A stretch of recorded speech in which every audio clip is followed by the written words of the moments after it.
Surgery అనంతరం హైదరాబాద్ యశోద ఆసుపత్రిలో కోలుకుంటున్న మాజీ సీఎం కేసీఆర్ను ఏపీ బీఆర్ఎస్ చీఫ్ తోట చంద్రశేఖర్ పరామర్శించారు. ఈ సాయంత్రం యశోద ఆసుపత్రికి వెళ్లి కేసీఆర్తో మాట్లాడారు. త్వరగా కోలుకోవాలని ఆకాంక్షించారు. రేపు హాస్పిటల్ నుంచి కేసీఆర్ డిశ్చార్జ్ అవుతారు.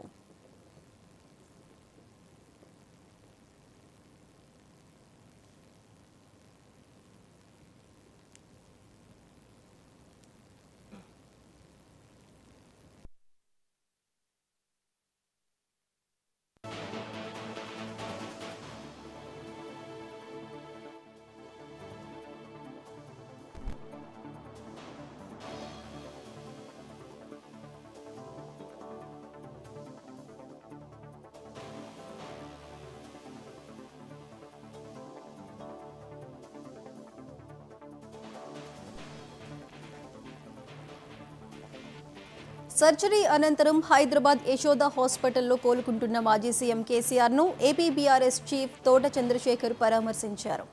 ఈ సాయంత్రం యశోద హాస్పిటల్కు వెళ్లి కేసీఆర్తో మాట్లాడారు. త్వరగా కోలుకోవాలని ఆకాంక్షించారు. రేపు హాస్పిటల్ నుంచి కేసీఆర్ డిశ్చార్జ్ అవుతారు.